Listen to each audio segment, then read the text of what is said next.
Madam President, I come to the floor again to urge consideration and a vote, and a positive vote, on my no Washington exemption from Obamacare proposal. No, Madam President, I think the first rule of American democracy should be that whatever Congress chooses to impose on America, it lives by itself. Whatever laws Washington passes, it lives by itself. And that should be the rule across the board, and that should certainly include health care and Obamacare. But, Madam President, that is not the case. That's not the case at all, because there's a Washington exemption from Obamacare. There are special interest Washington subsidies under Obamacare that the average American doesn't get in any way, shape, or form.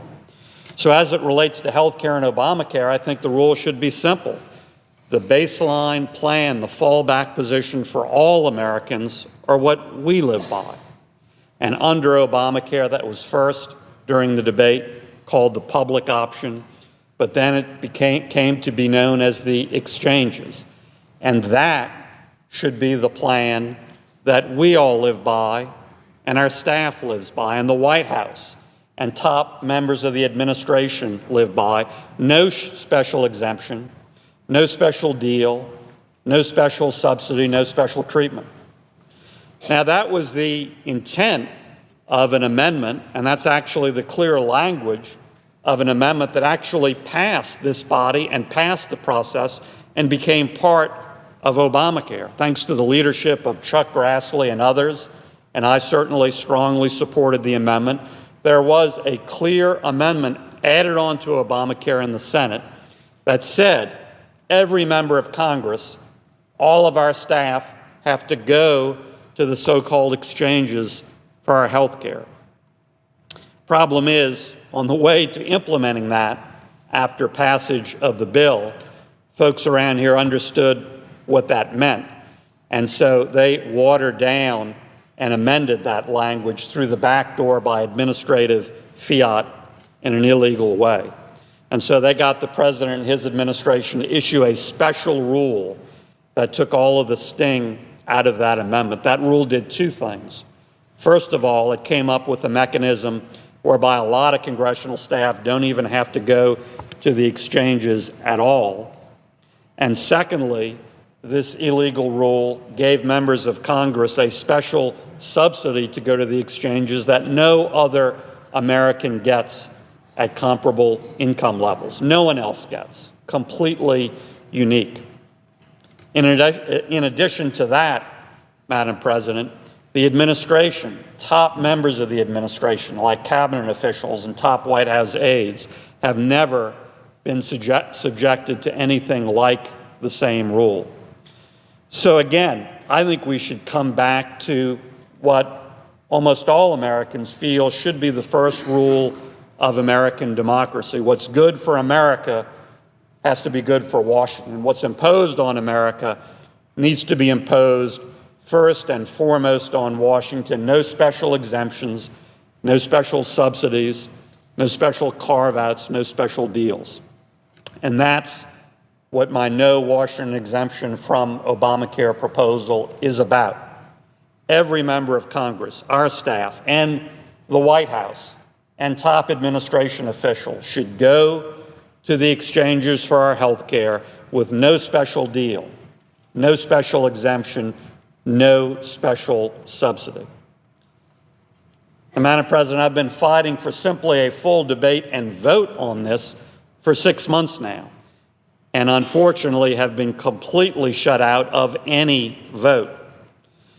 This started as soon as the administration announced its special illegal rule to get around this provision of Obamacare late last year. And as soon as that was announced, I said, this is wrong. We need to address this. We need to stop this. And I proposed my clarifying language. And I brought up that language as an amendment on the floor as soon as I could. It was in September of last year on the Portman-Shaheen bill, which is back on the floor now. And after a lot of back and forth, the majority leader finally agreed, fine, we'll have a vote on the Vitter amendment on this subject. In fact, Senator Reid was quoted in The Hill, September 17th of last year, quote, "What I've said I would do is we'll vote on Vitter," meaning my no Washington exemption language. Going back to his quote, as senseless as that is, I appreciate that endorsement of the proposal. I mean, we'll go ahead and do that, close quote. So he agreed to that vote on Portman-Shaheen. That was reported the same day by Bloomberg, September 17th. Quote, Reid said on the Senate floor that a vote would be allowed on the Vitter proposal as long as Republicans agreed to consider a yet-to-be-unveiled Democratic counterproposal that would be offered either as a side-by-side or second-degree amendment, close quote. And also that same day in CQ, quote, Reid said Tuesday he was willing to give Senator David Vitter, R. Louisiana, a vote on his proposal to force more government workers onto health care exchanges and to pay the premiums themselves, close quote. In addition, at the same time, the next day, September 18th, and the day following, September 19th, Senator Shaheen and Portman said the same thing. Senator Shaheen was on the Senate floor September 18th saying, great, we'll give Senator Vitter his vote. I have no problem with that. Senator Portman, September 19th, the same thing. Quote, my understanding is that there's been a general agreement to have a vote on the Vitter amendment. That is something I have heard on the floor from leadership, close quote. Well, as we all know, that agreement never materialized, was never honored. I've never gotten that vote. It's now 6 months later, and I'm simply asking for a full debate and fair up or down vote on this important issue.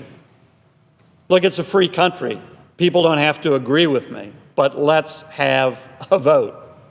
We voted yesterday on something that we've voted and re-voted on multiple times at the majority leader's insistence. I'm asking for one vote on this important issue that the American people care about.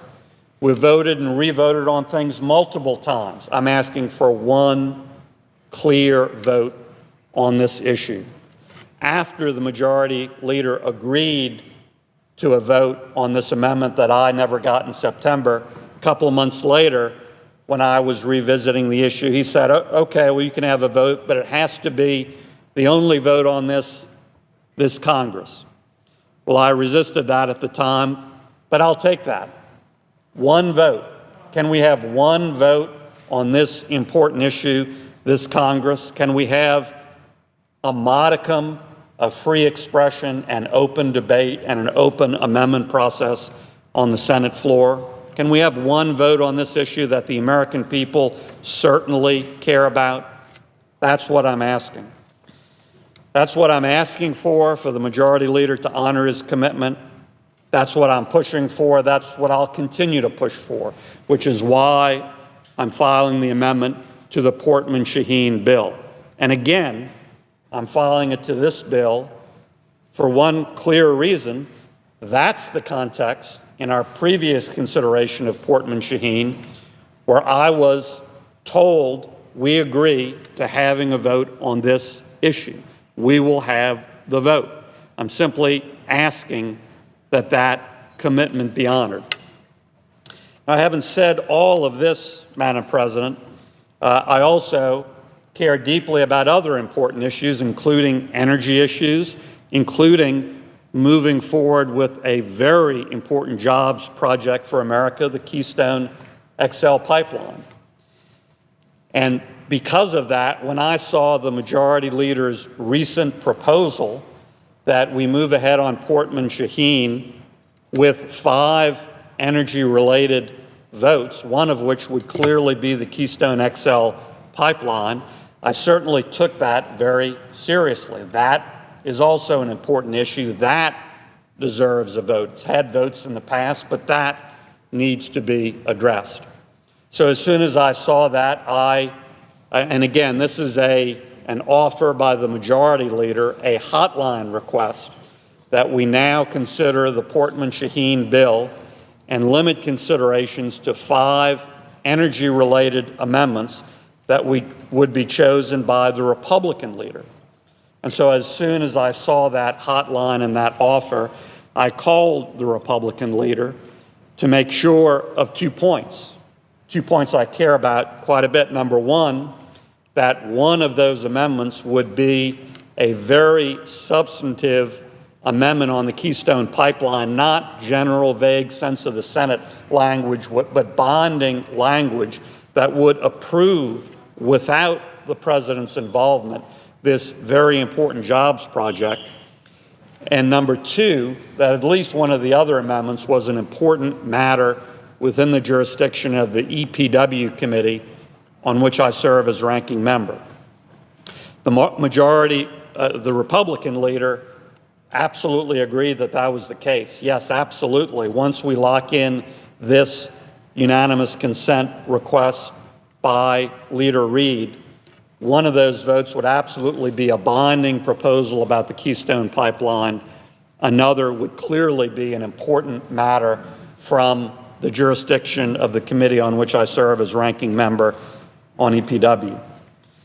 And so those are important matters, and those are significant votes. So I will set aside temporarily my pursuit of this no Washington exemptions vote. I promise you I'll be back to it. I promise you I'll use every reasonable opportunity to get that vote, which was promised me last September, 6 months and counting. But I believe we should move forward with Majority Leader Reid's proposal that he made as a hotline request this morning. And so I offer that, Madam President, as unanimous consent agreement so we can lock it down and move forward with this Keystone vote, move forward with these other energy votes, and then move forward beyond that, hopefully to a vote on the no Washington exemption language very soon.